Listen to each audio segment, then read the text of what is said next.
On today's show, stars going off all over the place and taking big fat L's all over the place. Luka Doncic, Joel Embiid, LaMelo Ball, Evan Mobley, both of the Nets, Kyrie and James Harden. We're going to break it all down. And of course, our favorite every single week. We'll play Count It Up on today's Locked On NBA. Let's go. You are Locked On NBA, your daily NBA podcast. Part of the Locked On Podcast Network, your team every day. And welcome. You are Locked On to the NBA. My name is Nick Angstadt, host of the Locked On Maverick podcast. Thanks for making Locked On NBA your first listen every single day. We are free and available on all platforms, including YouTube, where you can see us, you can count it up with us, reply in the comments, answer the question, like, subscribe, do all that stuff. Hang out with us till the trade deadline. Joining me, as always, on a Thursday, host of Locked On Bulls. What you got for me, Big Dave? I am here for the Bengals talk, sir. I think I should just be quiet and let you just hold court and talk about them Bengals who nobody was picking to do anything, and they are going to the Super Bowl, man. How you feel? I'm worried about Jackson Carman. I'm worried about Aaron Donald. I'm worried about that right side of the offensive line. No, we're not talking about the Bengals today. We're not talking about that today. In the NBA, bunch of games in the association. We're going to get into all of them, break them all down like we do every single day on the Locked On NBA show. And of course, we're going to play our favorite game, Count It Up, where we count up all the things in the NBA that we found the most interesting, the funniest. It's Thursday on Locked On NBA. You know it's the most fun day. It's the most fun national NBA show that there is out there. All right, let's start with the first star that had a game basically ripped out from under him.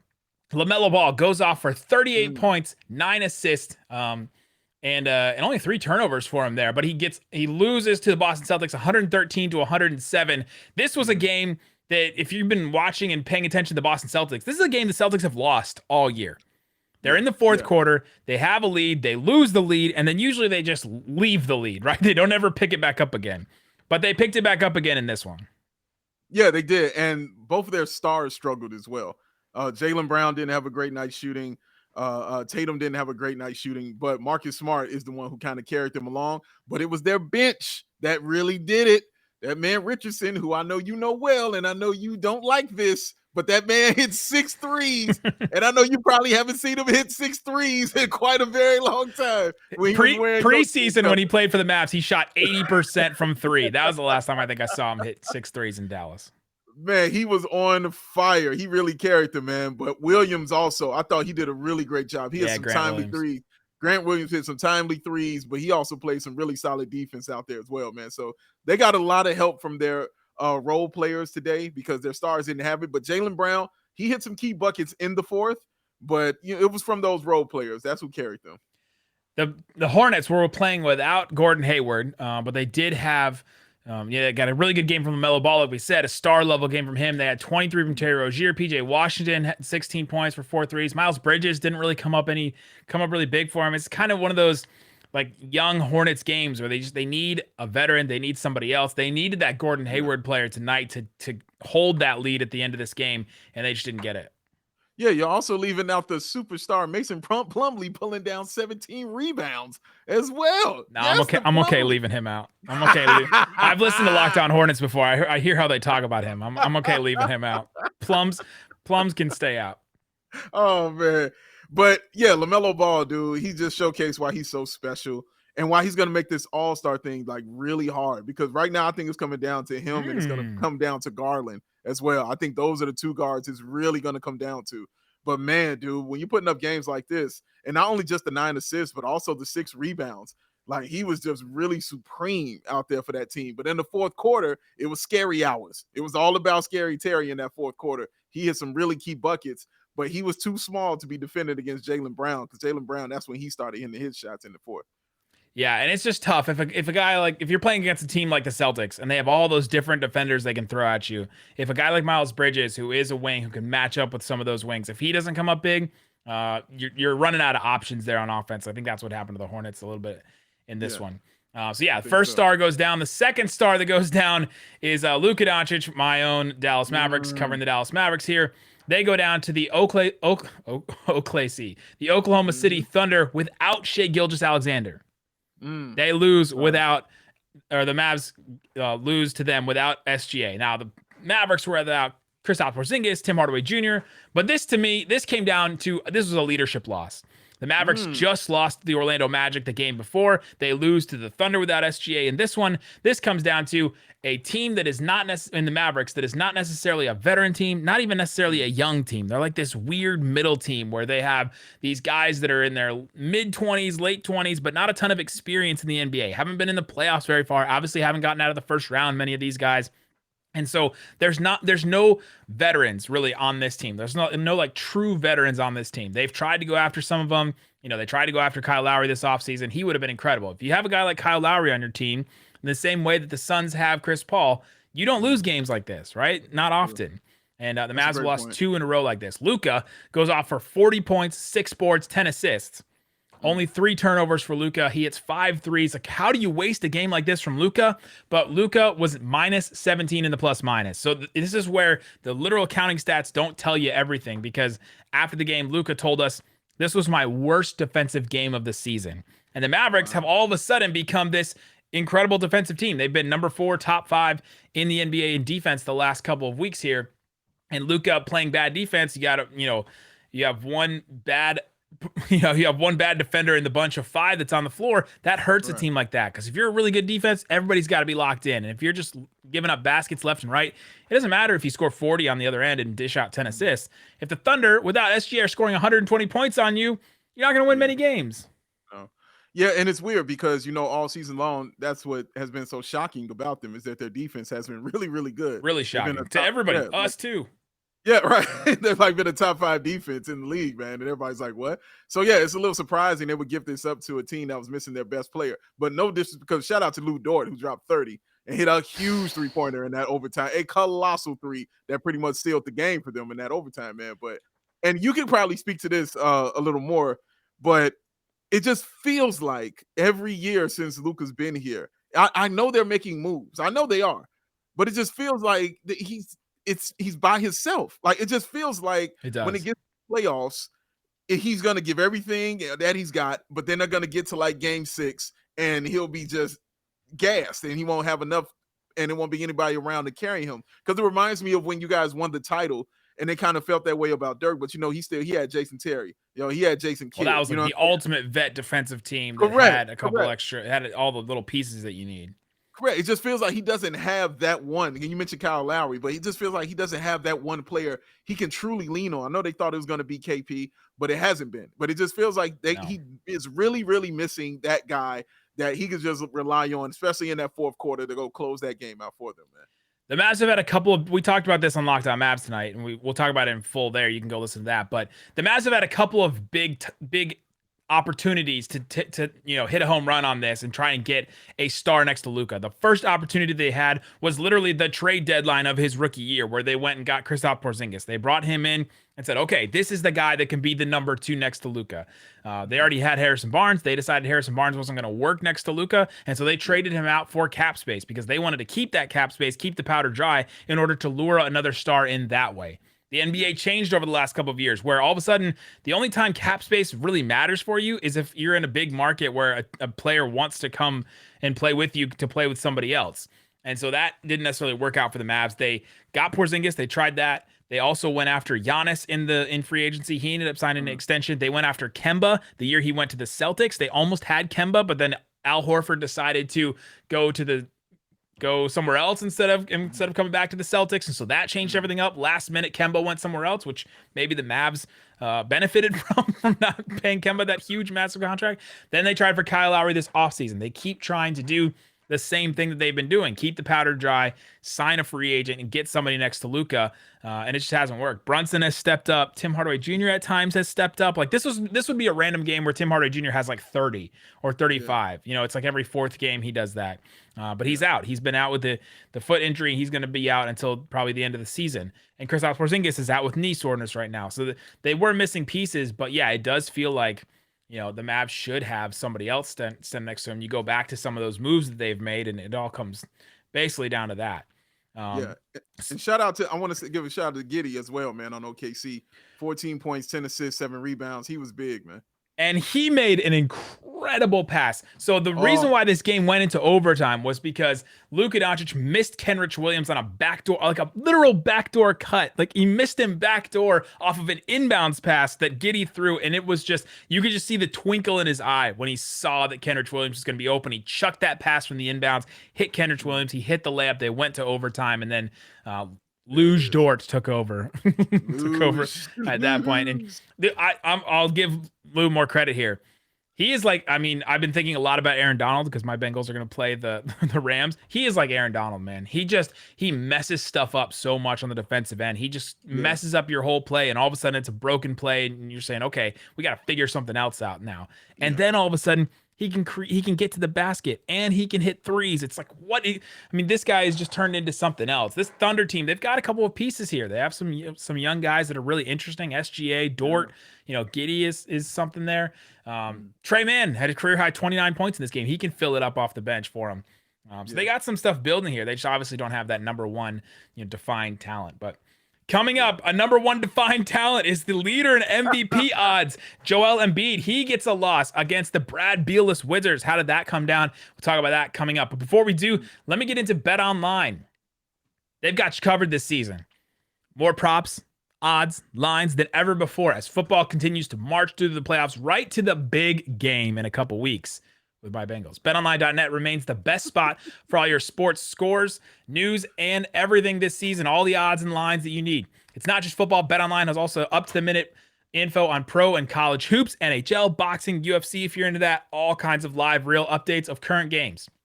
Don't wait to take advantage of all the new amazing offers for the 2022 season. Go check it out. Go to betonline.net and you can see everything available for you right now. They got Winter Olympic stuff coming up. There's live betting. You can see the odds, and we're going to talk about Joel Embiid here in just a second for the MVP, so stick around for that. Bet Online, where the game starts.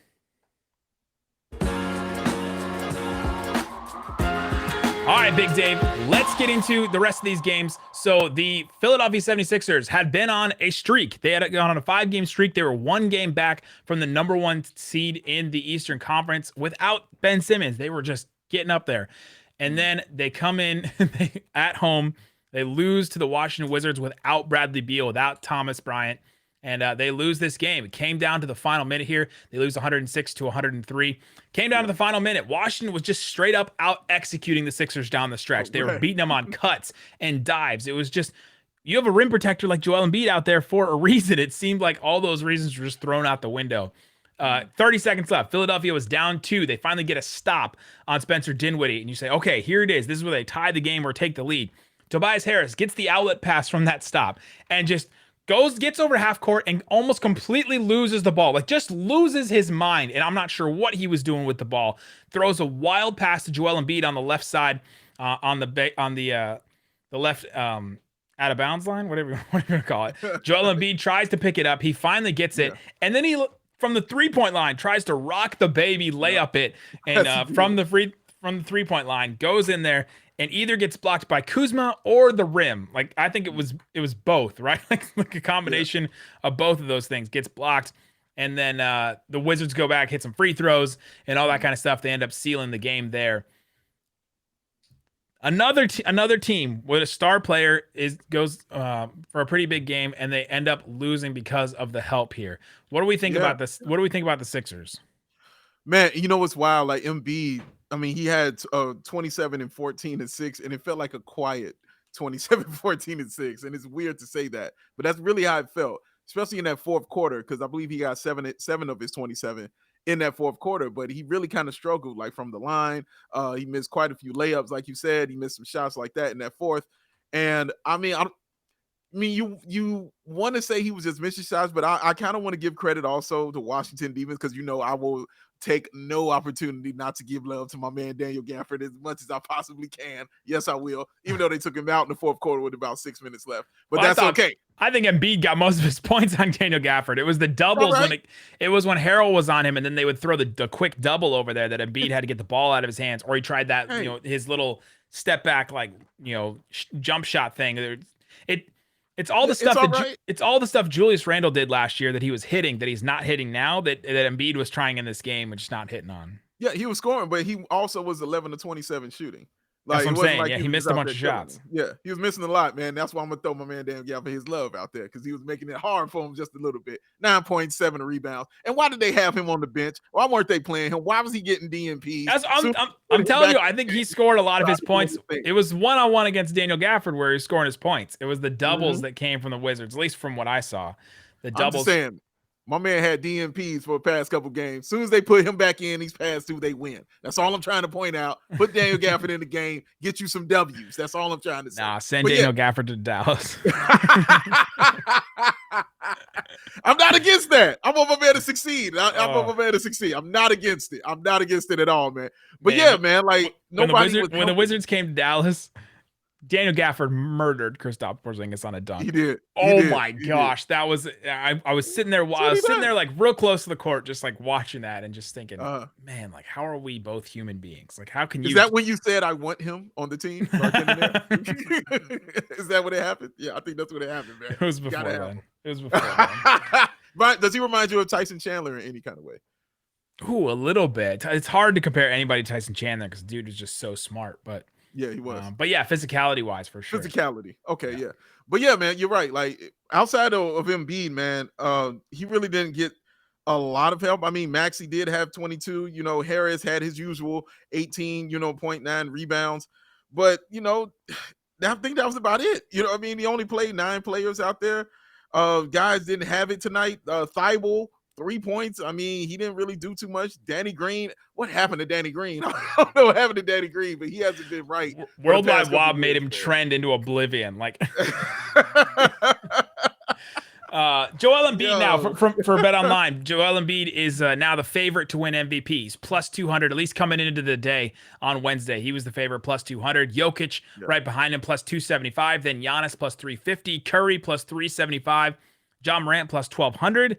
And then so that's a big drop off from Curry plus 375. Then John Morant, big drop off plus 1,200. Huge drop off to Booker at plus 2,800. Yeah. And then Chris Paul, Durant, Luka, DeRozan, all like plus 3,000, plus 4,000. Okay. So that's the list right now of those top 4 that are all pretty bunched up there. Embiid, Jokic, Giannis, Curry. Who are you feeling best about? The odds and the actual player. I'm feeling best about Embiid, man. Honestly, he would have won last year if he didn't get injured. Like it was his year to win then. But it feels like the same race that it kind of was last year. It feels like him and it feels like Jokic. I mean, that's really the two. And it's been those that have been the 2 best players in the NBA. Depending on what you like, you're gonna say Jokic is better or you're gonna say Embiid is better. I'm not here for that. I just know what I'm looking at, and when I see, I think it's gonna be Embiid who is the one that's going to walk away with it. Plus, I think the winning also matters. You know what I'm saying? Like, as far as where they are ranked. And it feels like Philly is making that move to get to the top spot in the East, man. Hopefully they don't get it because my Chicago Bulls are sitting up there right now. But it feels like they're making that move, man. And Embiid is looking like that player that only a handful that I know that really have no weaknesses. That dude can really do everything. It's wild, the narrative that Joel Embiid is going to get bonus points for not having Simmons, and then you think Jokic on the other side, he doesn't have Murray and Michael Porter Jr., right? But if Murray comes back and all of a sudden he looks good, then I think that's going to hurt Jokic's standing in MVP, which is going to be really, really weird. Unless all of a sudden they go on a big run and the Sixers kind of slide a little bit. They're not too far off from each other. I know the Nuggets are 6th in the West and the Sixers are 3rd, but there's only like a couple games difference between the two of them. Yeah, Giannis, they've had this terrible January, and so that's sort of really taken him out of the race a little bit here. He may come back when they go on another run again. Yeah, no, Joker, they're gonna have to win more games. They got to get much more higher in their standings if he's gonna want to make it like a real for real race, like 1-1 kind of thing. He's really got to get that team winning. And that's why he won last year, because that team was winning when he was doing this thing. So they really got to do that, man. Especially winning a second one, right? Yeah, right. Exactly. If you're trying to win back to back, like you got to elevate. You got to go up. You can't just stay the same. You got to go up, man. You got to elevate your team. All right. Our last stars that lost a game that actually, this is the first pairing of stars that did not have a good game at all. The Brooklyn Nets with Kyrie and James Harden lose to the Sacramento Kings. I think we can just leave it at that. That's the segment, right? I think last week we banned Sacramento Kings talk, but they get a win over the Nets with Kyrie and Harden both playing. Kyrie and Harden combined for 18 points, 4 points from Harden, 12. He had 12 assists, but 14 points for Kyrie Irving. James Johnson off the bench scored just as many points as Kyrie and Harden. Nick Claxton had 23 points. He outscored Kyrie and James Harden. You look on the other side. Harrison Barnes had 19. Davion Mitchell had 18. Buddy Hield had 18. All those guys outscoring the stars for the Brooklyn Nets. All right, let's do our first one here. This is our... Count it up. We play Count It Up every single week. Count it up. Points combined or words said between Kyrie Irving and Harden when KD is not around. Let me explain this one. Explain this one. Take your time. You know in the show New Girl, when Winston is friends with Nick because of their childhood, they grew up in Chicago, much like yourself. And then you have Schmidt, who went to college with Nick, and so they're friends with Nick separately. Yeah. And then all of a sudden Nick leaves one day, and Winston and Schmidt look at each other and they're like, yeah, we're only friends because of this other guy, right? That's what it feels like between these three guys. Kyrie and Harden, are they chopping it up? 18 words split between the two of them, or 18 points? What was more? Oh, I'm gonna say 18 words. They said more. They said more than 18 words. Yeah, I think they've said more than 18 words to each other. But I think 16 of them are Kyrie Irving. That's what I think. I think Harden just saying, yeah, sure. Okay, you're right. Yeah, okay. No. Harden just saying, sure, guy. All right, man. Cool, bro. Like, those are the words right there. Right on. Like, it's just that. He says, get vaxxed. That's what he looks at him.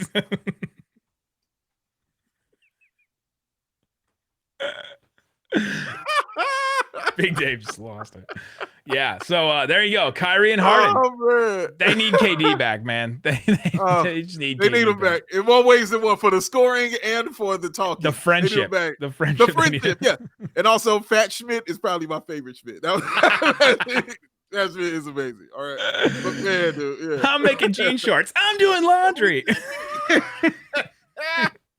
All right, there you go. We're going to have more coming up next. But before we do, let me tell you about rockauto.com. You got a car, if you're listening. If you're maybe driving in your car right now, your car needs some work. If you want to do that work yourself, rockauto.com has you covered. Save time and money by using rockauto.com. For example, you got a Honda Odyssey. I know you got a Honda Odyssey out there. We see the age demographics of some of these shows. We know you got a Honda Odyssey. They have a fuel pump for $216 at rockauto.com. Normally, that'd be $353 at a chain store. You can go get that right now for your car. Rock Auto is a family business serving do-it-yourselfers for over 20 years. Rock Auto prices are reliably low for every customer. They have all the stuff that you need. Go check it out, even down to carpet that'll fit for your car. It's hard to find carpet that's going to fit specifically for your car, but rockauto.com has it with their very easy website you can check out. So go to rockauto.com right now. See all the parts available for your car or truck. Right, Locked On in there. How did you hear about us box? And you know that we sent you. Amazing selection, reliably low prices, all the parts your car will ever need. rockauto.com. Woo! All right, Big Dave, let's play our favorite game every single week. Count it up. Hit it. Count it up. Count it up. Count it up, where we count up the fun stuff, the most interesting things in the NBA that we've seen. Let's start with the Cleveland Cavaliers versus the Houston Rockets. Houston wins 115-104. Evan Mobley goes off for 29 points and 12 boards in a loss. Another star-type player having a big game in a loss. But count it up. No Darius Garland for the Cleveland Cavaliers. You had the Houston Rockets get 21 points from Jalen Green having a good game. Christian Wood, 21 points for him as well. You had Eric Gordon having some big buckets for them as well. But I think the story we want to talk about is the game before. Kevin Porter Jr. on the bench. Tell him what happened. Tell him what happened, man. Kevin Porter Jr. sitting on the game before, so we're not talking about this game anymore. We're talking about the game before. Kevin Porter Jr. sitting on the bench, and Johnny Dang, celebrity grill master, not making meats. He's putting metal in your mouth. That's right. Johnny Dang sitting behind him, and Kevin Porter Jr. during the game asks for Johnny Dang's phone. Johnny Dang gives it to him, and Kevin Porter Jr. gives him his number in the middle of the game. Man. What was your reaction to that first? Let's start there. The first thing I said was, they ain't winning. No time soon. And they beat the Cavs the next game, so I guess give them credit for that. But. Yeah, that's nice. I'm talking about when they winning. I'm talking about winning, all right? They ain't winning no time soon. If you're going to do stuff like that, you know what I mean? There are exceptions to rules, you know what I mean, where you can get away with that. Like Allen Iverson getting his hair braided during a game. You know what I'm saying? But Allen Iverson had earned that up until that point to get his hair braided during a game. You brand new, man. He just got sent home a couple weeks ago for fighting with a coach. He just got sent home. All right. So then you up giving phone numbers to a dude so you get your grill right. You can't do that after the game. You got to do that during the game. That's a recipe for not winning to me. When I saw that, I was like, that's a recipe for not winning, man. They ain't gonna win no time soon, man. All right. So which celebrity are you giving your digits to? If you see him in a game, let's say you're playing in a game, which celebrity would you give your digits to if you're sitting on the bench? A celebrity I give my digits to if I see them sitting on the bench. Joy Taylor. If I see Joy Taylor, I'm giving my number to Joy Taylor. Yes, I am. Yep. Absolutely. Point blank. Giving my number to Joy Taylor. No doubt about it. That is going to happen. Absolutely. Well, I want to get the interview. Okay, yeah, sure. Want to get the interview? What? What? You want to be on the herd? Yes. You want to be heard on the herd as well. Who doesn't? Put me on the couch. Let me talk to Colin. You know what I'm saying? Yeah, man. Let's just say I thought we were going a very different direction for this. I'm the Lou Dort of this, sir. I just blew it all up. My first answer was Jon Stewart. If we're at the Knicks, we're at the Knicks game, and Jon Stewart, or no, better answer, Tracy Morgan. Oh, I want to hang out with Tracy Morgan. Just I'll do anything. I'll get hit by another truck with you. I'll just. Oh no!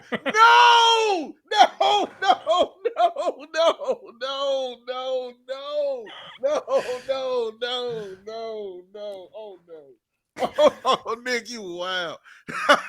Nick, you was wild, bro.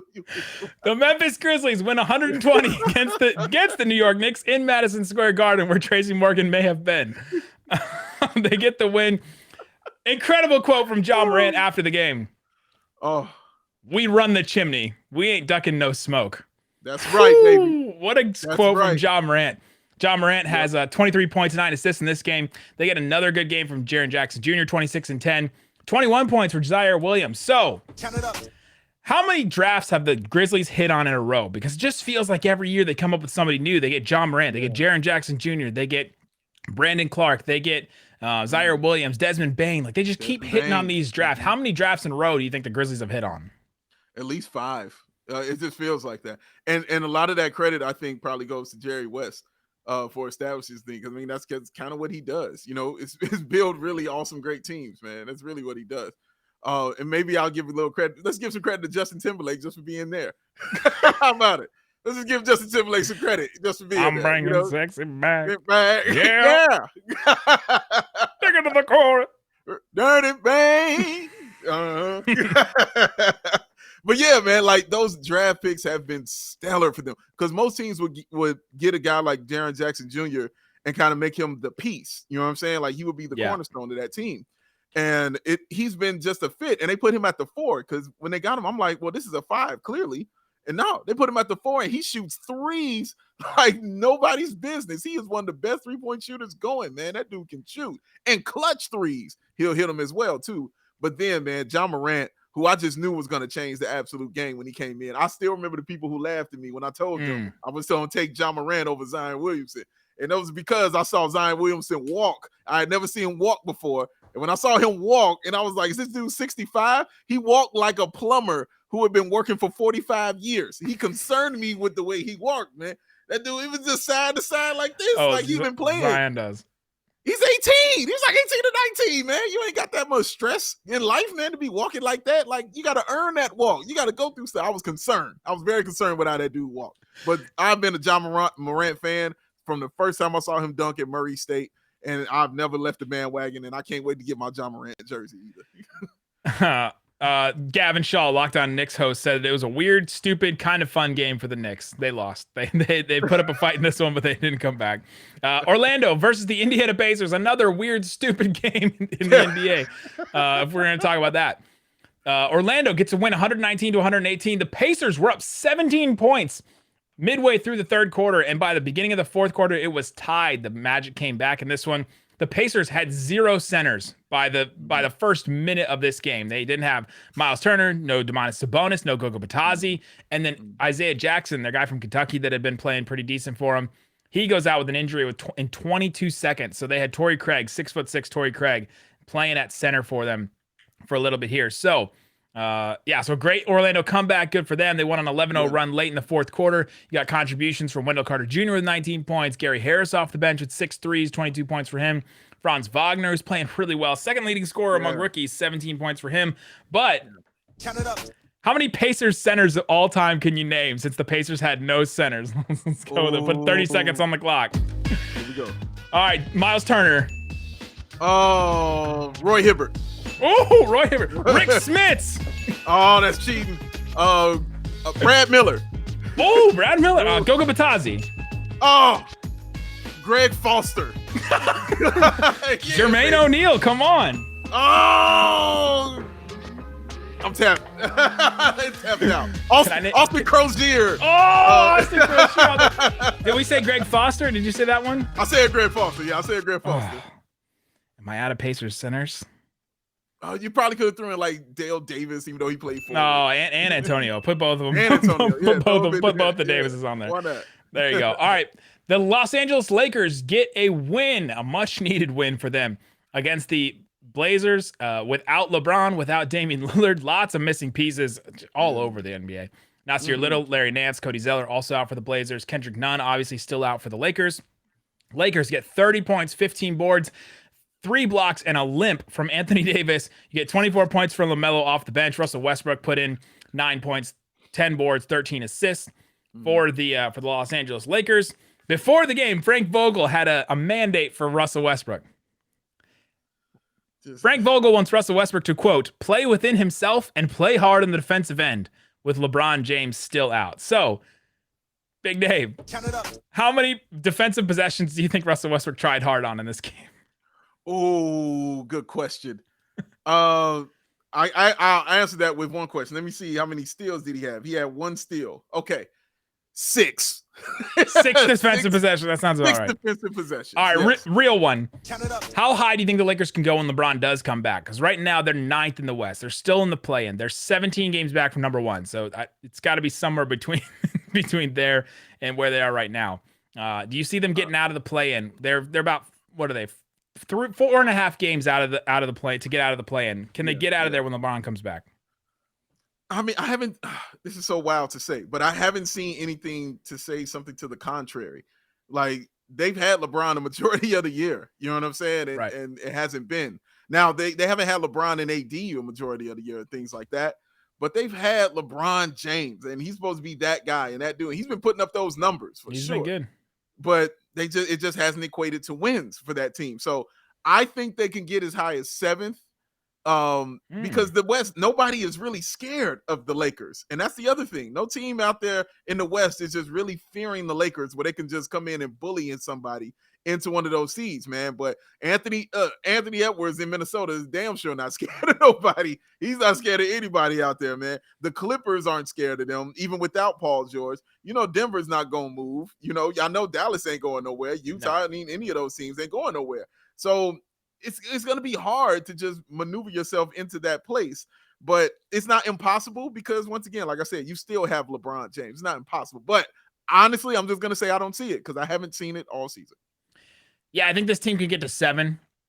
Yeah, I don't see them breaking into where Dallas and Denver are. If they, especially if Denver gets when Denver gets Jamal Murray back, like they're all of a sudden going to go on a run here. But it would have to take a Luka injury, the Jazz continuing their implosion for like the next 2 months or something like that for the Lakers to catch them.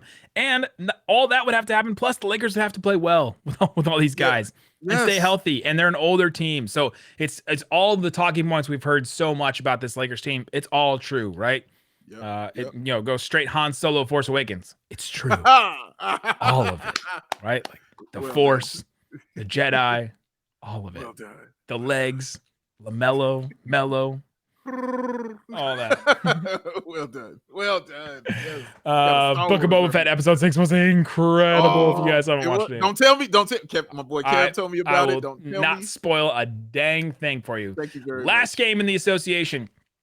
The Utah Jazz, we just talked about them going on a little cold stretch here. They get a win with nobody, basically nobody, against the Denver Nuggets with no one else in this game. Starting lineups for this game: Mike Conley, Bojan Bogdanovic, Royce O'Neal, Azubuike, Trent Forrest, who gave the bye-bye to the Dallas Mavericks during Summer League this year, if the throwback all the way to that.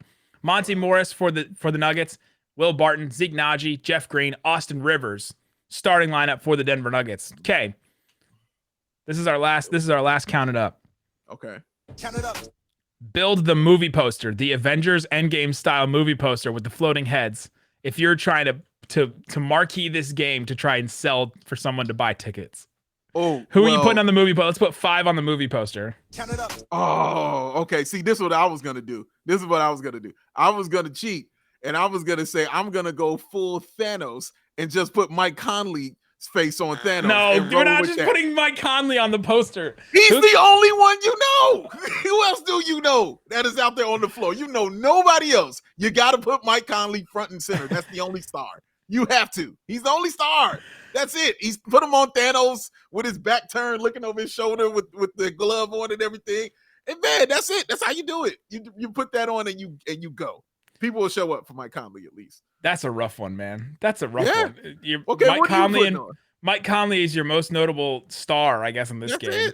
That's it, man. Maybe Austin Rivers because his dad is Doc Rivers, right? Like, and he had some moments with the Clippers. So that means his dad's gonna have to be on the poster too. It's one of those where Austin Rivers is there, but it's the shadow of his dad, like behind him, like looking over, right? The opacity turned all the way up, where you could just see his floating head behind Austin Rivers. Right, exactly right. Zeke Naji is there, and then the guy that sings the AOK song. Wow. They're standing next to each other doing a weird like Freaky Friday thing. Well, you got to put Barton on there too. Then, like, I think Barton has to be on there as well, right? Do I? Somebody got to go on here. Bones Highland is Spider-Man. He's in the Spider-Man.